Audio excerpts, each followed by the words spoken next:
Jadi tema diskusi kita hari ini itu identik dengan cinta. Dan kebetulan banget nih, hari ini adalah hari banyak orang merayakan Valentine Day atau hari kasih sayang atau bulan kasih sayang.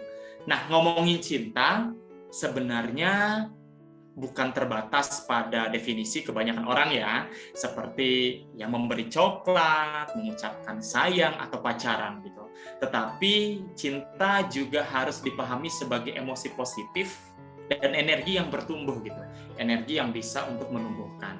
Nah, sebenarnya bagaimana sih sebenarnya kedua pembicara kita di hari ini memandang tentang cinta serta peranannya? Saya pengen dengar nih gimana Kak Amel memandang cinta dan juga peranannya. Boleh Kak Amel dulu? Hai Kak Dani dan Kak Cika juga, thank you. Aku langsung jawab aja nih ya pertanyaan pertama. Jadi aku sangat excited banget bahas mengenai cinta ini, dan karena aku tahu gimana YTSB dalam hari ini gitu ya memposisikan topik cinta ini.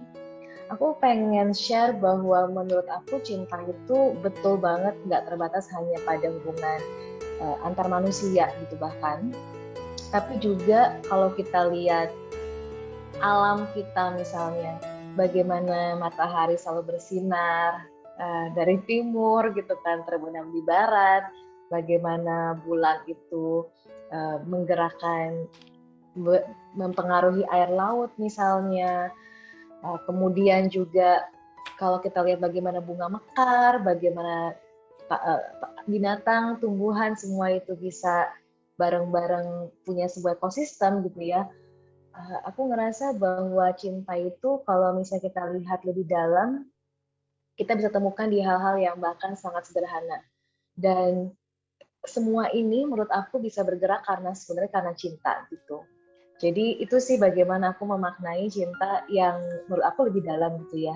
Dan sebenarnya juga cinta itu bukan cuma sekedar romansa gitu ya, tapi bagaimana kita bisa berbagi kebaikan gitu kan, tentang kita bisa memperkaya batin kita, tentang bagaimana juga kita bisa mengolah kebijaksanaan kita, bagaimana kita bisa saling membantu gitu. Jadi aku ngerasa sebenarnya itu adalah berbagai elemen dari cinta, dan bagaimana cinta bisa membantu kita sebagai manusia juga bertumbuh gitu. Aku rasa nggak ada satu orang pun di muka bumi ini yang bisa hidup tanpa cinta gitu. Dan kalau yang tidak hidup atas dasar cinta, bisa dipastikan orang tersebut pasti akan sangat menderita gitu, akan sangat kosong gitu kan. Itulah mungkin kenapa banyak orang yang terjerumus pada depresi gitu kan, dan kemudian tidak bisa melihat jalan keluar karena mereka lack of love gitu. Jadi aku merasa sangat penting sebenarnya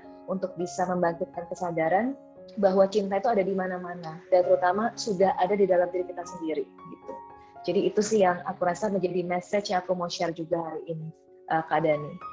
Baik, Kak Amel, keren banget nih. Teman-teman, kayaknya kita di awal sudah bakal disuguhi bagaimana sih seharusnya kita menata ulang makna cinta itu. Pokoknya Kak Amel tuh udah memberikan pembuka yang bakal menarik kita bahas sampai akhir talkshow hari ini. Nah, kalau misalkan Kak Cika bagaimana nih memandang cinta dan juga peranannya? Baik, Kang Dani. Wah, tadi mendengar paparan dari Kak Amel keren banget ya. Apalagi tadi ada punchline-nya kata Kak Amel, kalau cinta itu ada di mana-mana, termasuk dalam diri kita sendiri. Wah, keren banget. Nah, kalau misalkan dari saya punya sebuah analogi kalau ngomongin cinta nih, Kang Dani, Kak Amel. Jadi kalau menurut saya, cinta itu seperti kita minum sebuah air dingin gitu, di tengah teriknya panas matahari. Rasanya tuh kayak lega, segar, nyaman gitu ya. Jadi pokoknya kayak berbunga-bunga banget gitu. Kadang kalau ngomongin cinta tuh bingung ya, mungkin sebatas kayak sayang-sayangan doang sama orang tersayang gitu kan. Tapi lebih dari itu, saya pengen menekankan bahwa cinta ini adalah emosi positif gitu. Nah, sebenarnya apa sih emosi itu? Jadi emosi itu adalah sebuah pesan dari dalam diri kita gitu. Kalau misalkan kitanya penuh cinta, otomatis yang saya sebutkan tadi gitu akan penuh dengan perasaan nyaman, bahagia, happy, berbunga-bunga. Wah, pokoknya kayaknya serasa hidup itu milik berdua kalau misalkan lagi duduk bersama seseorang kayak gitu kan. Nah, ketika kita dalam emosi positif, biasanya kita jadi memiliki tangki cinta yang penuh nih, Kang Dani, Kak Amel, dan teman-teman semua. Kalau kita punya tangki cinta yang penuh dalam diri kita, otomatis peran cintanya itu akan jadi seimbang, baik ke dalam diri maupun keluar diri. Seperti itu. Dan sebuah fakta menarik nih Sobat Pelayaran. Ketika kita dalam cinta, terus emosinya positif, cara pandang kita itu jadi luas banget. Jadi memandang dunia atau kehidupan itu jadi lebih berwarna gitu, nggak terkotak-kotak. Jadi kita bisa lebih memandang cinta itu dengan penuh ketulusan dan percaya bahwa dunia itu bakal lebih berwarna dan penuh kejutan dengan adanya cinta tersebut. Seperti itu sih dari saya, Kang Dani.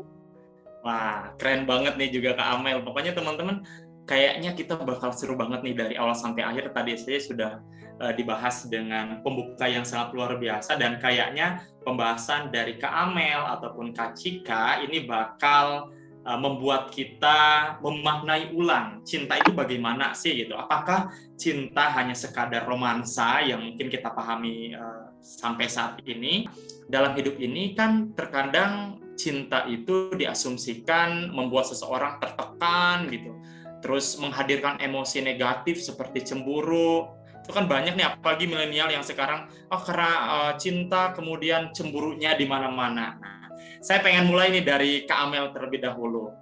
Apakah stres dan juga cemburu adalah bagian dari cinta, Kak? Kemudian, bukankah seharusnya cinta itu dimaknai gitu sebagai perasaan aman, tenang, dan damai gitu. Gimana nih Kak Amel? Ini pertanyaan, ini hebat banget. Aku bilang di forum yang lebih luas bahwa aku suka banget pertanyaan-pertanyaan yang disusun. Dan aku mau kupas mengenai pertanyaan ini, Kak Dani, dari sudut pandang personal gitu ya. Jadi supaya teman-teman hopefully bisa relate gitu. Jadi aku pun Kak Dani sebagai seorang manusia dan seorang perempuan gitu ya, aku tahu banget rasanya bagaimana cinta itu penuh dengan stres, dengan rasa cemburu lah, dengan rasa macam-macam gitu. Apakah itu sehat? Aku rasa jawabannya kurang sehat.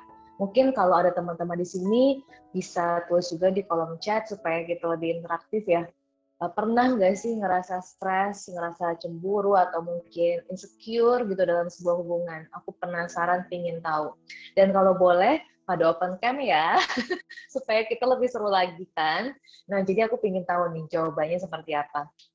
Nah, kalau dari pengalaman aku sendiri, Kak Dani, yes, cinta itu betul bisa membuat kita stres, bisa membuat kita cemburu. Tapi kenapa bisa begitu? Pasti ada alasannya. Nah, kebetulan karena aku profesinya juga seorang terapis, seorang konselor, aku ketemu banyak banget klien selama ini ya. Mungkin dari pengalaman aku ini, ratusan klien yang aku temuin, problemnya sama gitu ya. Ujung-ujungnya adalah mereka tidak punya hubungan yang sehat dengan orang yang mereka kasihi. Padahal kalau dipikir kasihan sekali gitu ya. Keluarga kita, pasangan kita adalah orang yang paling kita cintai mestinya. Tapi mereka juga lah orang yang paling bikin kita terluka. Bener gak sih? Jadi orang tua kita gitu ya, pasangan kita, mestinya tuh mereka yang paling kita cintai loh, dan yang paling mencintai kita. Tapi kenapa kita paling terluka justru karena mereka? Nah, ini sebuah pertanyaan besar menurut aku ya, yang mungkin hopefully dengan aku bertanya gini, teman-teman juga merenungkan gitu. Kenapa ya kita justru lebih bisa cerita sama orang lain dibanding keluarga sendiri misalnya? Ya kan? Kenapa ya kok kita justru sama-sama terluka tapi sama-sama diam, nggak berkomunikasi misalnya. Nah, jadi menurut aku ini adalah hal yang menyedihkan gitu. Dan aku pingin kali ini mengutip sebuah quote dari Eckhart Tolle. Eckhart Tolle ini adalah seorang penulis buku, judulnya The Power of Now. Dan begini kata-katanya, kalau kamu terus pursue, mencari gitu ya, keselamatan lewat sebuah hubungan, lewat sebuah relationship, kamu akan terus mengalami ilusi lagi dan lagi. Tapi kalau kamu menerima bahwa hubungan ada di sini untuk membuat kamu sadar, ini kata kuncinya ya, sadar instead of happy, conscious instead of happy, then the relationship akan memberikan kamu keselamatan. dan kemudian kamu akan berjalan selaras dengan the higher consciousness, kesadaran yang lebih tinggi yang muncul dalam diri kamu. Jadi banyak orang mencari kebahagiaan lewat hubungan gitu.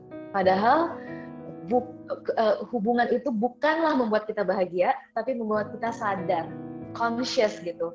Jadi kalau kita bisa menggunakan hubungan kita dengan pasangan kita sebagai jalan menuju kesadaran, jalan spiritual gitu ya, menuju kesadaran yang lebih tinggi, di sanalah kita akan menemukan keselamatan dalam hubungan.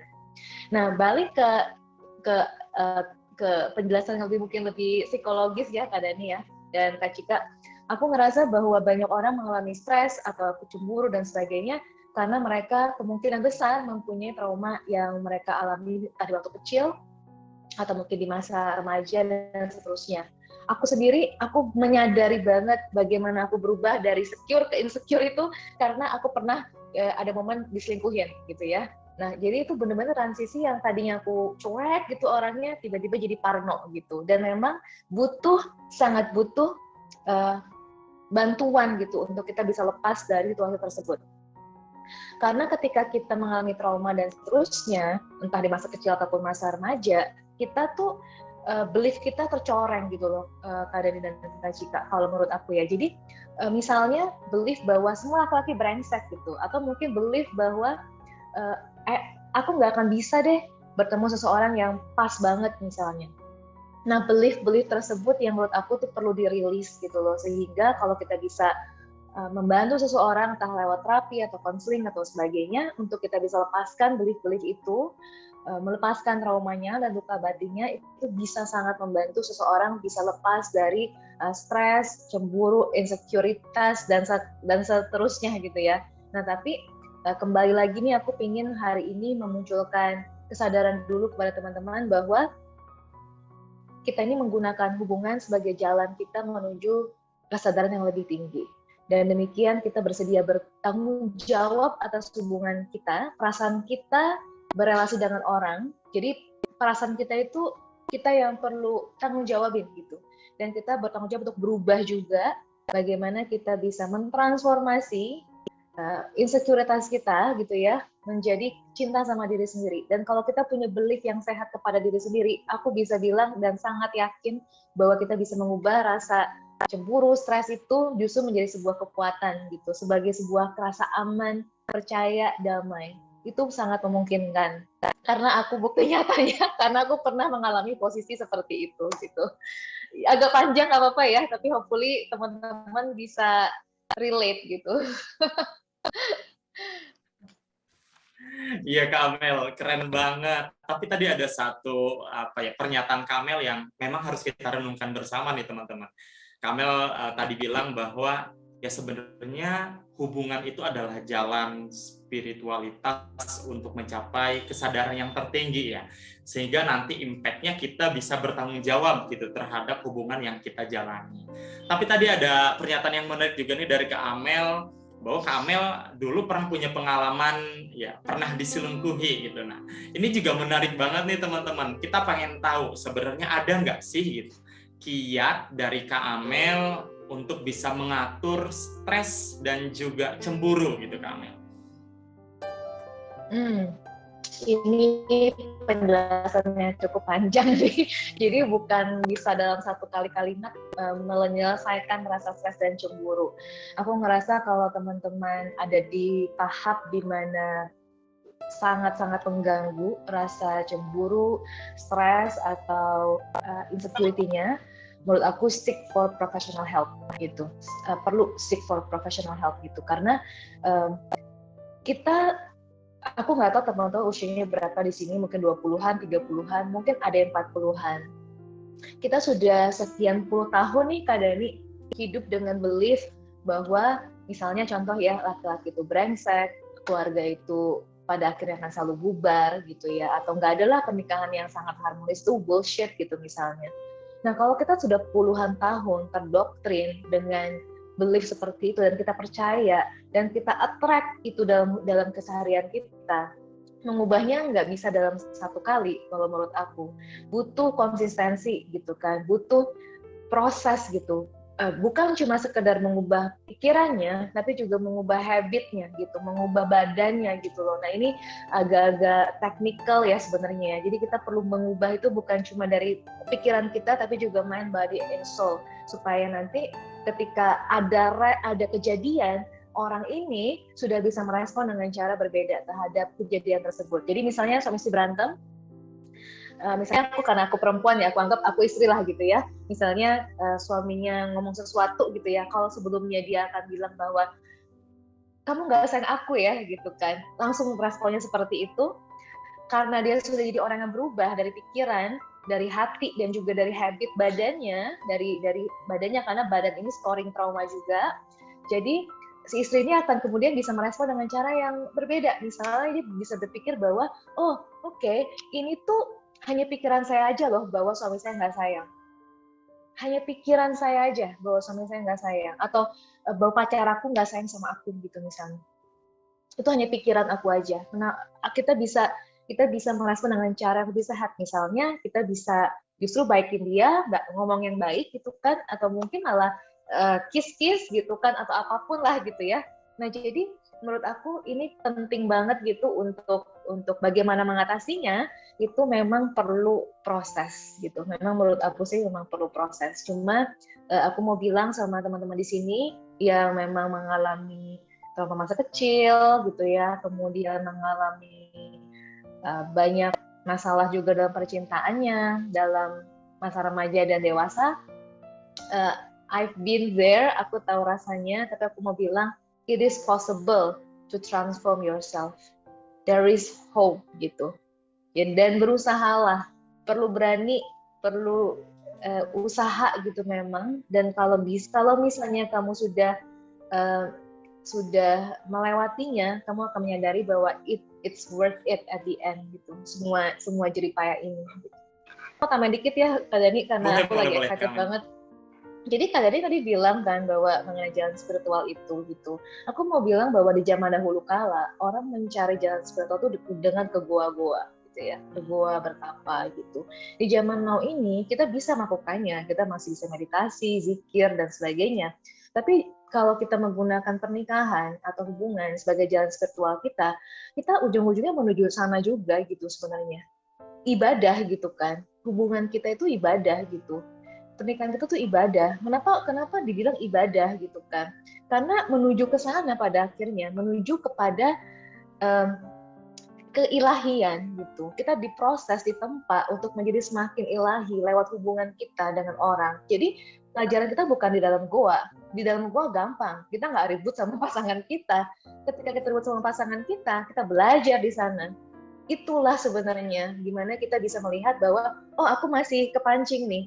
Oke, berarti aku perlu belajar lagi mengelola diriku sendiri. Bukan kayak, ini cowok brengsek ya gitu. Jadi itulah mengambil tanggung jawab tadi gitu, untuk melatih diri kita menjadi orang yang punya kesadaran lebih tinggi, menjadi lebih ilahi lagi, menjadi semakin serupa kepada pencipta kita gitu. Dan tadi ada hal yang menarik nih teman-teman. Jadi kalau misalkan teman-teman sampai saat ini masih merasa tertekan, stres, cemburu dalam berhubungan gitu. Tadi Kamil udah menyampaikan garis bawah yang sangat penting banget bahwa itu sebenarnya bukan cinta ya Kamil ya, tapi merupakan sebuah ketakutan. Dan itu poin sangat penting banget yang kita dapatkan barusan. Nah, selanjutnya nih saya tertarik gitu untuk membahas sebuah isu bersama Kak Cika nih, terkait dengan ekspektasi dalam cinta nih Kak Cika. Selama hidup kita kan kita berhubungan dengan ekspektasi baik yang mungkin diciptakan oleh diri kita sendiri gitu ya, atau diberikan oleh orang lain. Tetapi kerap kali ekspektasi sering beranjak dengan realita. Jadi apa yang kita harapkan ternyata berbeda jauh gitu dengan realita yang ada. Hal ini tentu membuat orang-orang menjadi pusing, stres, sulit, dan yang lainnya. Nah, aku ingin tanya nih ke Kak Cika, sebenarnya bagaimana agar kita mampu mendefinisikan sebuah ekspektasi itu yang sebenarnya wajar kita ketika individu itu mencintai seseorang. Jadi ketika orang berhubungan atau seseorang bercinta atau misalkan menjalin hubungan dengan orang lain, bagaimana sih agar orang itu bisa memahami ekspektasi itu secara wajar gitu Kak? Oke, terima kasih banyak Dani. Pertanyaannya keren sekali. Baik, kalau ngomongin ekspektasi, sepertinya kita sebagai manusia tuh dalam kehidupan pasti banyak banget berekspektasi, entah ke manusia lain maupun ke kehidupan, atau bahkan diri sendiri gitu ya. Nah, coba saya bakalan bahas dulu nih tentang ekspektasi pada manusia lain gitu ya. Atau mungkin di sini case-nya sebagai pasangan atau keluarga. Nah, kadangkala kita tuh memandang ekspektasi itu sebenarnya sesuatu yang, aduh, belum apa-apa aja udah deg-degan duluan tuh, kayak bisa nggak ya, tercapai nggak ya ekspektasinya, kalau beda gimana, berantem nggak nih gitu kan. Nah, sebenarnya gitu kan, kesalahpahaman dalam sebuah hubungan tuh pemicunya salah satunya adalah visi misinya tuh yang beda. Akhirnya kita nggak ketemu tuh ekspektasinya di tengah kayak gitu. Nah, ketika ekspektasinya berbeda, biasanya muncul nih kebiasaan buruk, berasumsi, saling nyalahin, saling nuntut, aku yang bener, kamu tuh selalu salah, atau kata-kata Kak Amel kalau misalkan kitanya udah memandang pria atau misalkan wanita itu seperti sesuatu yang sebagai musuh, ya udah gitu, kita nggak akan tuh ketemu ekspektasi yang baik gitu kan. Nah, sama gitu, kita manusia ini gitu dengan segala ekspektasinya tentu nggak akan ketemu kalau misalkan belief kita itu nggak sehat gitu kan. Nah, sebenarnya benar kata Kak Amel tadi bahwa kita tuh perlu mencintai dengan sadar gitu, bahwa cinta tuh nggak menye-menye doang. Nah, korelasinya dengan ekspektasi ini adalah ketika kita mencintai dan lebih banyak menuntut, rasanya kurang adil gitu ya. Mungkin ada istilah bahwa cinta itu take and give, tapi menurut saya cinta itu adalah give and give gitu. Kita memberi seperti itu.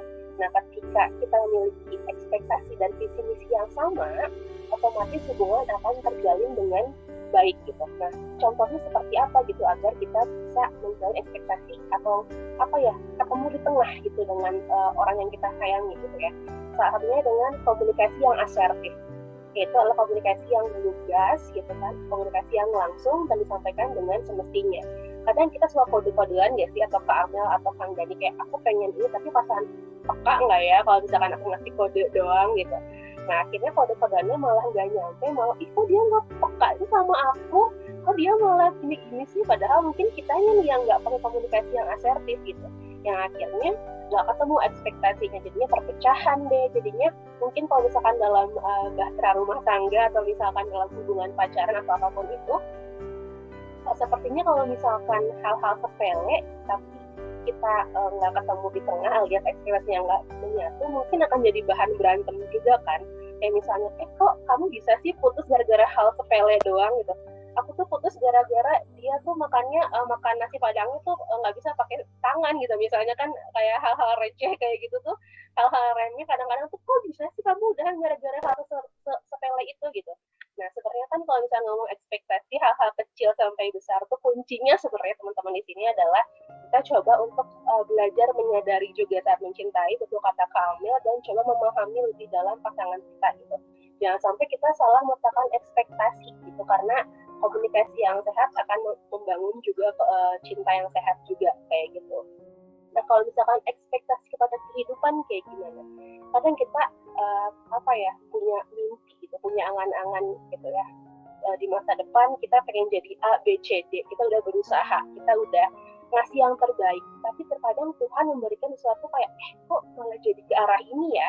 Padahal aku pengennya kesini loh gitu. Nah, kadang-kadang suka marah nih sama kehidupan. Kok ekspektasiku nggak tercapai sih gitu? Kok aku malah jadi nggak sesuai dengan apa yang aku inginkan? Padahal kan aku ingin ini gitu. Nah, satu hal yang saya pelajari juga belakangan ini bahwa ketika Tuhan tidak memberikan apa yang kita inginkan, coba deh kita rehat sejenak dan melihat lebih objektif lagi. Jangan-jangan memang ini bukan yang terbaik untuk kita dan Tuhan sudah memberikan yang terbaik gitu. Nah, pada akhirnya ketika saya ambisius gitu ya, mengejar ekspektasi mimpi dalam hidup saya gitu, saya selalu tekankan, it's not about the result, tapi the progress-nya gitu, tapi usaha-usaha kamu gitu. Jadi teman-teman di sini boleh punya mimpi, boleh berekspektasi, boleh banget. Tapi ini bukan tentang hasil akhir ya teman-teman, tapi tentang kita yang udah mau, yang udah percaya diri, yang udah berani, yang udah selalu menghargai diri kita. Jadi sebenarnya teman-teman kalau ekspektasi itu boleh-boleh aja, asalkan kuncinya adalah kita jangan fokus kepada goals-nya. Goals itu udah hasil akhirnya Tuhan gitu. Atau bahasa kerennya let go let get, teman-teman. Jadi upaya kita lakukan yang terbaik aja semampunya kita gitu. Pengennya seperti apa? Nah, hasil akhirnya kita nggak pernah tahu. Tapi teman-teman, usaha-usaha panjang kita ini nggak akan pernah mengkhianati hasil. Jadi untuk teman-teman di sini yang mungkin lagi patah hati gara-gara lagi gagal, atau misalkan lagi putus cinta, atau misalkan habis keterima kerja, atau misalkan habis usahanya gagal dan lain-lain, aku cuma pengen bilang teman-teman di sini semuanya keren-keren banget, hebat-hebat banget. Makasih udah berjuang, bertahan, berani, dan makasih udah selalu percaya sama diri teman-teman sendiri. Karena satu langkah kecil bakal ngebawa ke langkah berikutnya gitu, dan teman-teman yang harus teman-teman tahu bahwa mungkin gitu dibalik kegagalan kita, dibalik ekspektasi yang runtuh, Tuhan sudah menyiapkan hal yang baik yang mungkin nggak pernah kita bayangkan. Seperti itu tentang ekspektasi dari saya, Pak. Dan teman-teman tadi kita sudah membahas cukup banyak ya, dan menarik sekali sampai saat ini.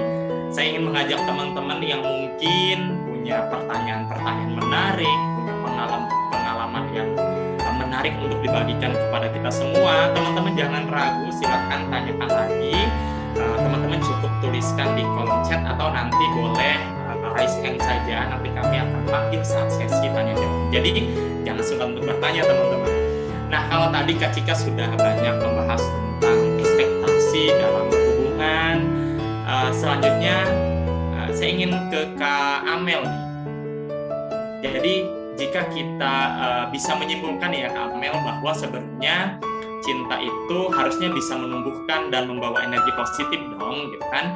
Harusnya cinta juga membuat manusia tetap bersama untuk menyelesaikan berbagai persoalan. Jadi nggak ada lagi nih kalau misalkan ada masalah, terus akhirnya pasangannya ditinggalkan. Nah, aku ingin tanya nih ke Kak Amel. Menurut Kak Amel, bagaimana sih cara agar seseorang itu mampu gitu menjadikan cinta bukan sekadar rasa gitu Kak Amel, tetapi dapat membawa energi positif dan juga melakukan hal kebaikan? Oke.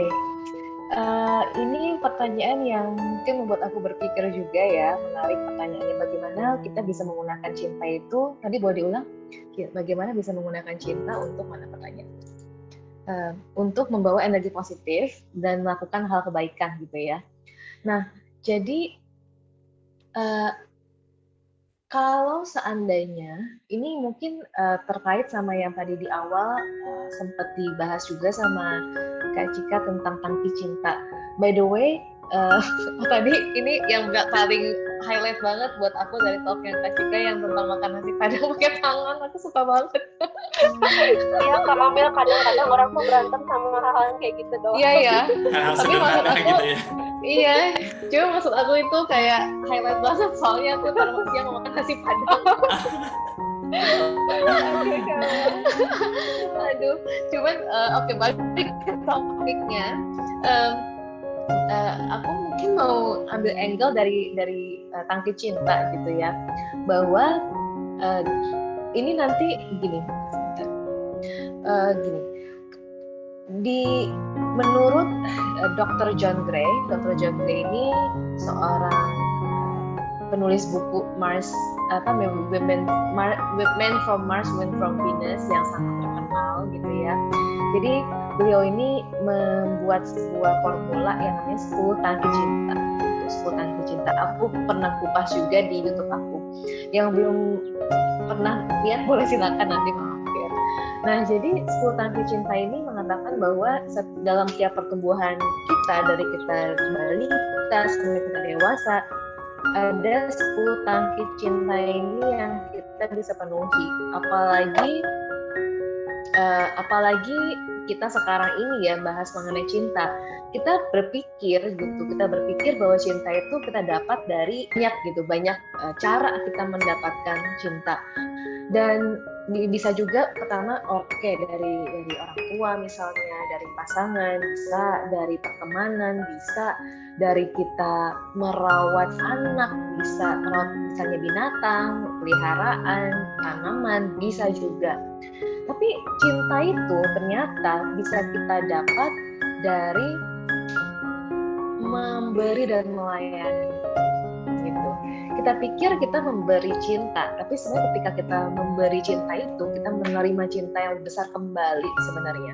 Jadi bagaimana sih kita bisa cinta itu nggak cuma sekedar rasa kayak tadi Kak Cika bilang menye-menye gitu ya, tapi kalau kita memberi cinta, somehow cinta itu adalah satu-satunya hal di muka bumi ini yang kalau kita bagi bukannya berkurang tapi malah nambah. Kalau misalnya aku kasih Kak Dani uang 50.000 gitu kan, kalau aku kasih 50.000 apa yang terjadi? Mungkin nggak Kak Dani kasih aku 100.000? Mungkin sih, mungkin kalau dia berkenan gitu kan. Tapi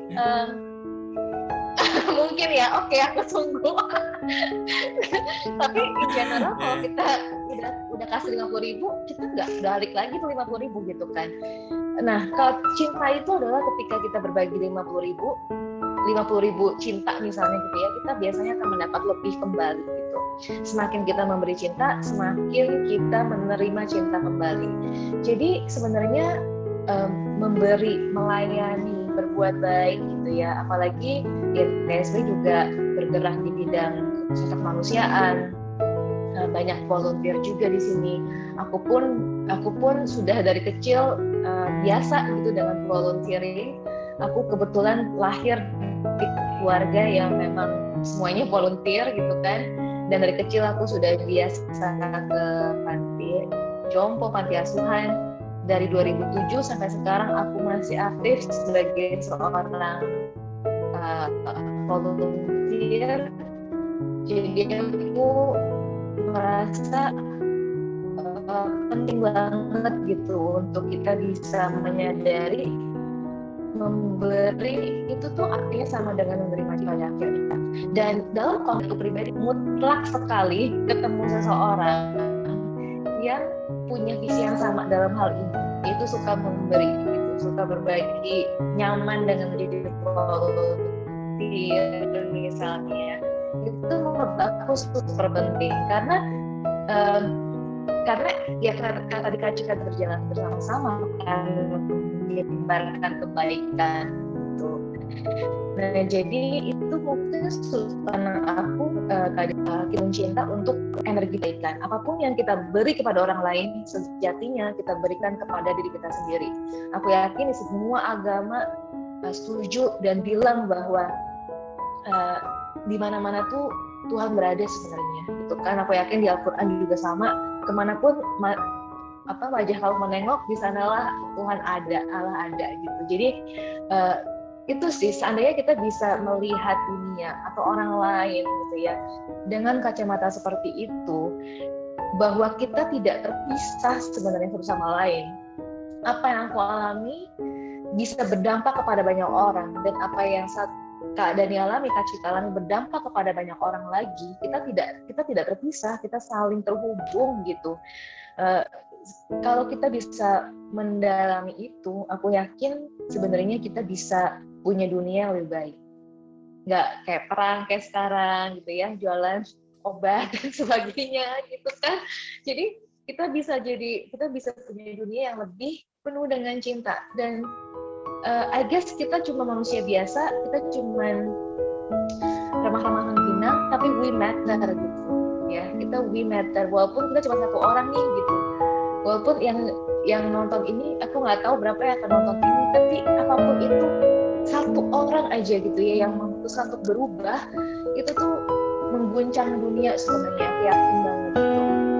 Kalau nggak percaya, kata Dalai Lama, coba deh kamu tidur dengan satu ekor nyamuk di kamar tidur kamu gitu kan. Tidur dengan satu ekor nyamuk itu, kamu akan tahu betapa besarnya dampak satu orang.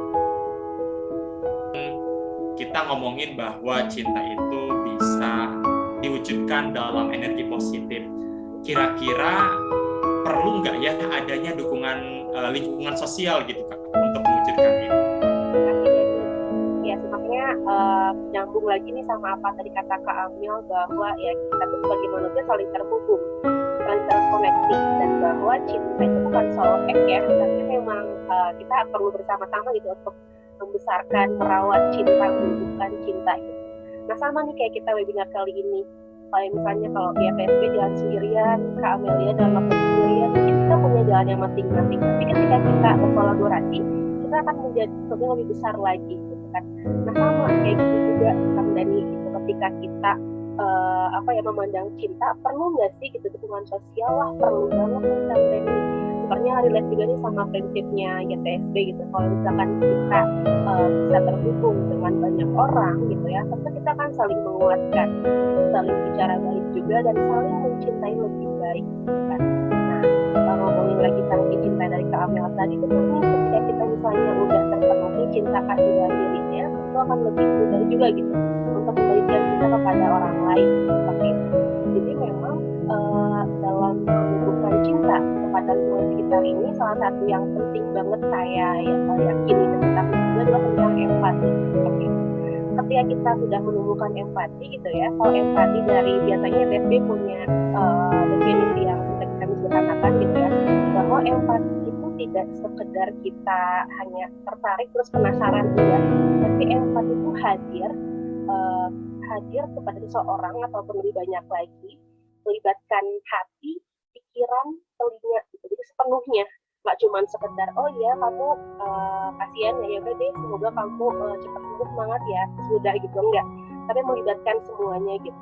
Nah dari situ saya paham juga gitu bahwa wah begitu besar sekali peran empati untuk menghubungkan kita ini gitu yang memiliki visi misi yang sama untuk menumbuhkan cinta lebih luas lagi. Nah YTSB pun punya sebuah akronim dari empati nih teman-teman. Ketika kita sudah terhubung bersama lain, memiliki support grupnya masing-masing, kita akan menumbuhkan yang namanya halo empati. Nah, halo itu hanya adalah healing. Ketika kita sendirian dengan isi kepala yang berisik, yang gemuruh, rasanya beban di pundak semakin berat. Tapi ketika kita dibagiin ke orang lain, di-sharingin ke orang lain, misalnya kepada orang terdekat atau yang profesional, mungkin kita akan merasa lebih pulih, merasa lebih ringan. Maka itu adalah hak healing yang pertama. Lalu yang ada adalah apresiasi. Kadang kita ngerasa selalu nggak pernah cukup menjadi seseorang. Kayaknya aku kurang terus ya hari ini, prestasiku kurang ya kayaknya gitu. Atau kayaknya penghasilanku nggak pernah cukup dan nominalnya dan segala-galanya gitu. Tapi ketika kita diingatkan oleh orang-orang yang mau memberikan support kepada kita, tentu akan ada saling mengapresiasi, saling menghargai.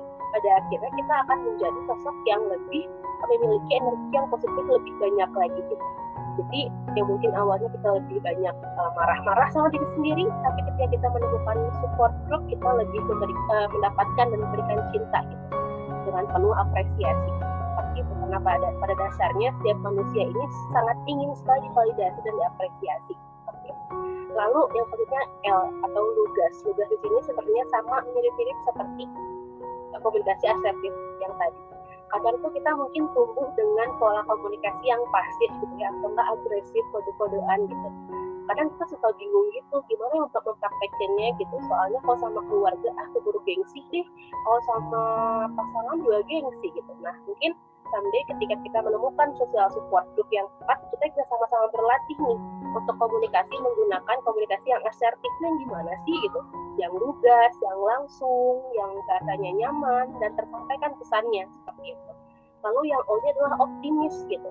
Dan kata Kak Amel juga tadi disebutkan bahwa ketika kita memiliki perasaan yang nyaman gitu, yang happy, menumbuhkan cinta gitu kan, tentu kita akan membawa aura yang positif gitu. Dan akhirnya ketika kita dalam kondisi hati yang nyaman, otomatis kita akan lebih optimis gitu. Teman-teman pasti bisa bayangin dong, ketika lagi sedih, lagi sendu, lagi banyak pikiran, lagi overthinking banget gitu, boro-boro mau optimis gitu ya, mau bangun dari tidur aja tuh kayaknya males banget, gak mau menghadapi hari gitu.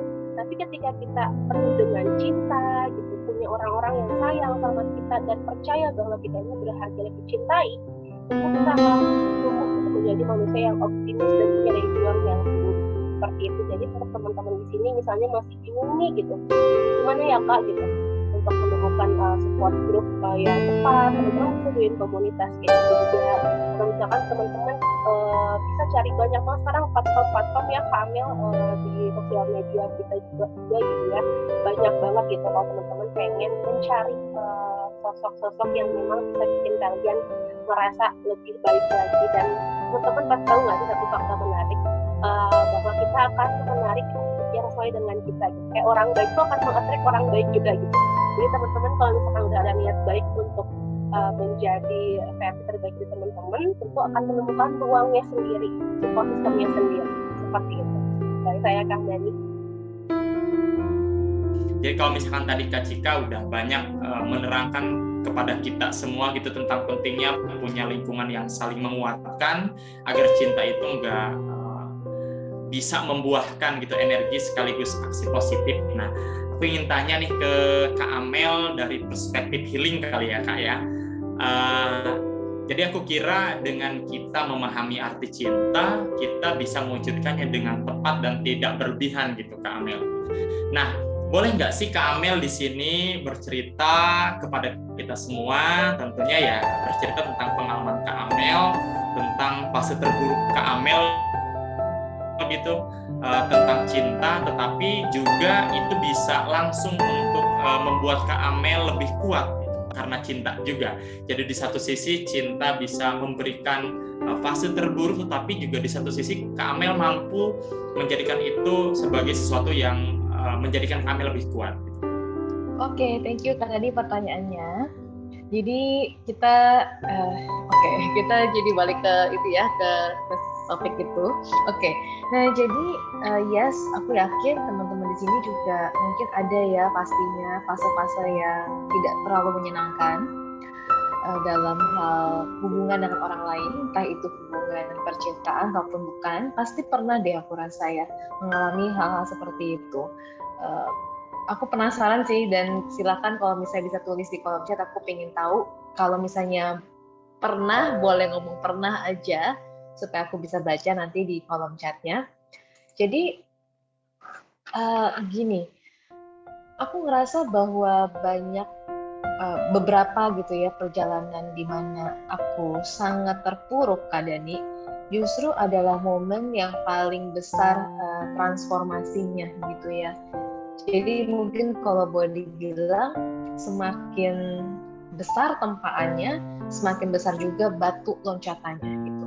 Itu yang menurut pengalaman aku. Jadi ibaratnya kayak gini deh, kalau misalnya kita pernah ngalamin konflik-konflik kecil, itu seperti kayak ujian harian kalau kita sekolah. Ya oke lah gitu ya, mungkin kita bisa hadapin gitu.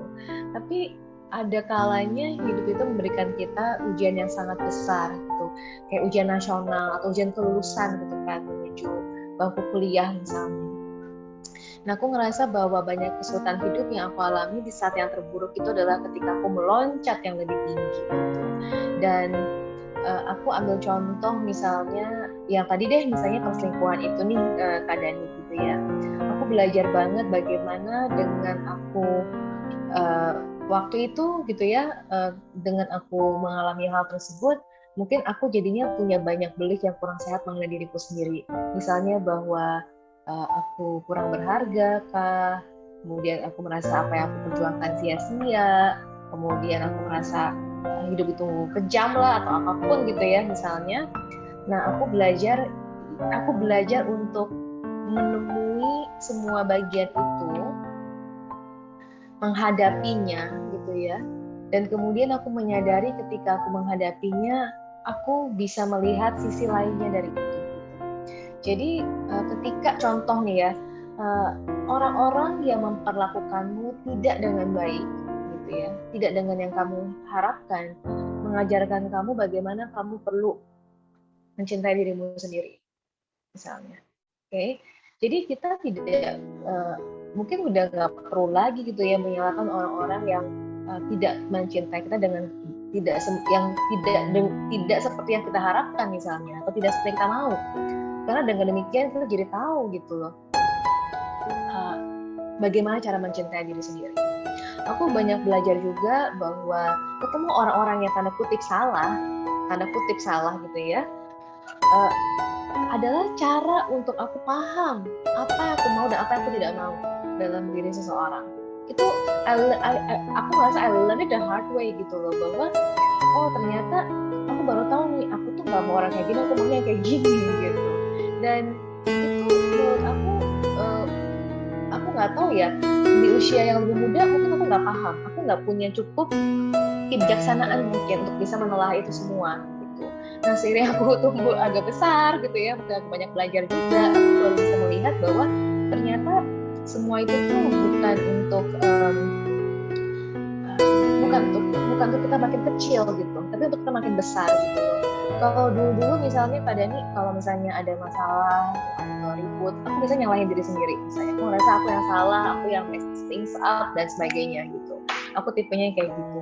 Aku belajar juga bahwa ternyata aku nggak perlu nyalahin diri sendiri gitu, karena pastinya pihak sana juga ada andil gitu kan, sehingga hubungannya tidak berhasil. Misalnya aku nggak perlu menyalahkan diri sendiri hanya semakin memperkuat belief bahwa aku tidak berharga, aku tidak mampu, aku tidak bisa mencapai yang aku inginkan gitu. Dan aku belajar bagaimana mencintai diriku semakin banyak lagi, semakin besar lagi, percaya bahwa apa yang aku mau untuk tercapai itu betul-betul bisa membuat apa yang aku mau tercapai gitu. Jadi seperti itu. Dan aku nggak tahu tuh menjawab pertanyaannya nggak ya? Menjawab pertanyaan nggak sih Kak Dani? Menjawab Kak, aku tadi udah dapat beberapa. Atau mungkin lebih spesifik juga boleh sih. Silakan kalau perlu diarahin lebih spesifik lagi juga boleh, supaya aku nggak terlalu ngambang. Mungkin moga-moga sih masuk di akal ya. Jadi di akhir mungkin aku pengen tanya nih ke Kak Cika dan juga Kak Amel, bagaimana sih sebenarnya memaknai cinta sebagai bagian dari proses pembelajaran, serta boleh dong mungkin kasih satu pesan penguatan untuk sobat pelayaran yang saat ini sudah bergabung, yang mungkin sedang mempertanyakan hubungan cinta kepada diri sendiri maupun sesama, agar kedepannya bisa comeback stronger gitu, bisa lebih kuat. Mungkin boleh dimulai dari Kak Cika dulu kali ya. Baik. Jadi kalau misalkan dari sudut pandang saya ambil contohnya cinta kepada diri sendiri ya. Jadi Kang Dani, Kak Amel sedikit cerita, saya itu mulainya sangat jahat sekali pada diri sendiri gitu. Kerjaannya hanya menghakimi, merasa tidak pernah cukup gitu ya. Lalu pokoknya kalimat-kalimat yang jahat banget nih pokoknya gitu. Hobi banget marah-marah sama diri sendiri gitu kan. Lalu berjalannya waktu dan akhirnya saya menemukan pola yang sesuai dan pemahaman yang cukup baik gitu ya. Lalu akhirnya saya sadar bahwa makin saya tidak memberikan cinta kepada diri saya gitu, makin saya tidak mendapatkan apapun dalam kehidupan gitu. Karena dulu tuh stigmanya seperti ini, oh mungkin cinta itu akan datang dari orang lain gitu. Jadi kalau orang lain memberikan cinta, saya punya cinta.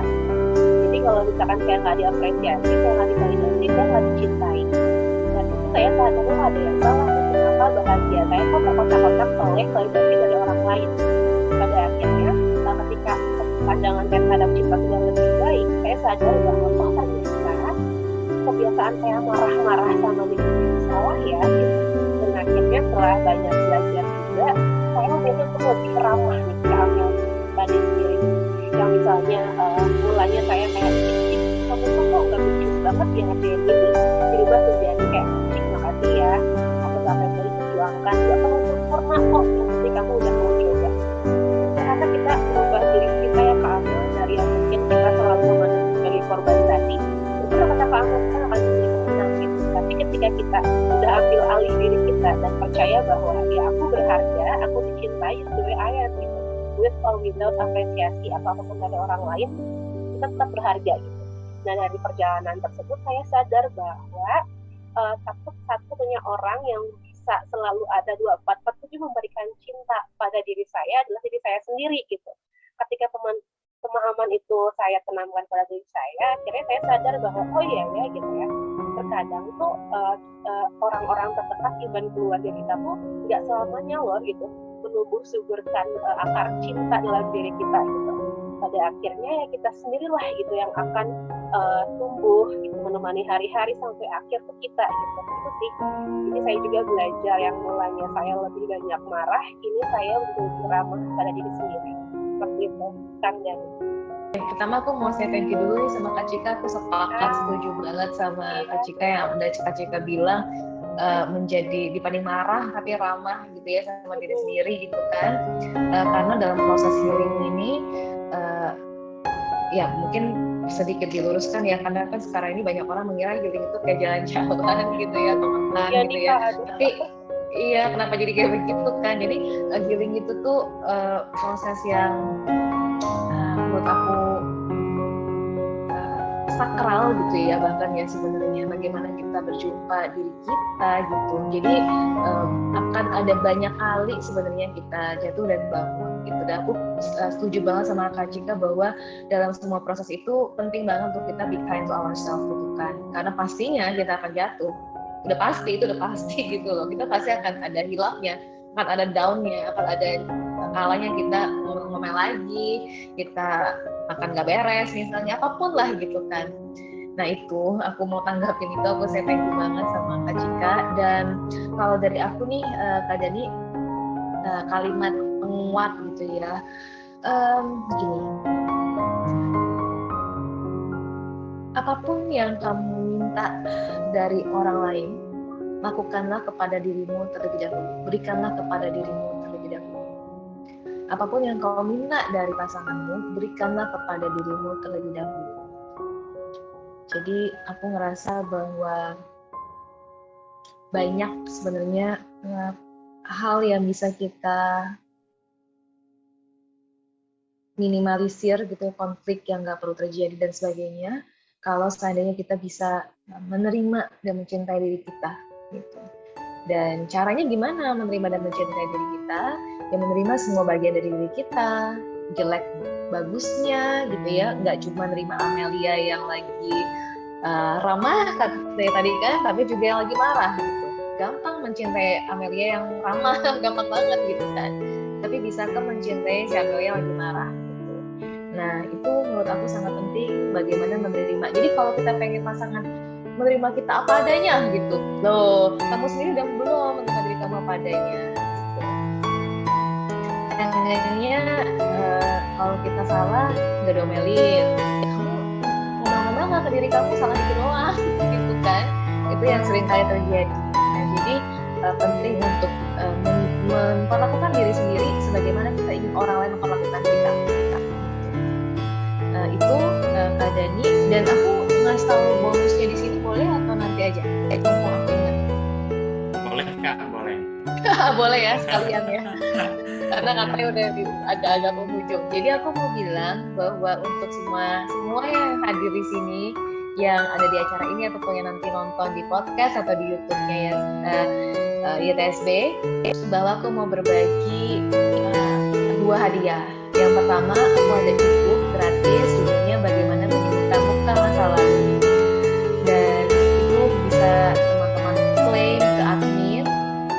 Aku share, bisa dicek di link in bio di Instagram aku Amelia Devina 777, atau bisa kalau mau kontak langsung ke 0811 berapa ya, 811 berapa sih, 8876 798 0811 8876 798. Nah itu bisa diklaim e-booknya, free e-booknya itu ada sekian 40-an halaman gitu ya, isinya semua adalah praktek, silakan untuk dibaca untuk sebagai panduan awal gitu ya. Kemudian yang kedua, karena kita bahas banyak hari ini mengenai proses gitu ya, aku mau memberikan juga free discovery session buat memang teman-teman yang serius dan membutuhkan terapi khusus ya, yang memang membutuhkan terapi. Ada free discovery session sebanyak 15 menit untuk cari tahu lebih banyak itu mengenai apa yang teman-teman butuhkan. Hopefully bisa membantu untuk teman-teman di sini. Mungkin karena aku lihat nggak semuanya mungkin bisa nanya atau apa, tapi silakan kalau seandainya memang butuh konsultasi sama aku, ataupun nanti aku bisa refer ke yang bisa membantu. Hopefully bisa bermanfaat. Terima kasih banyak.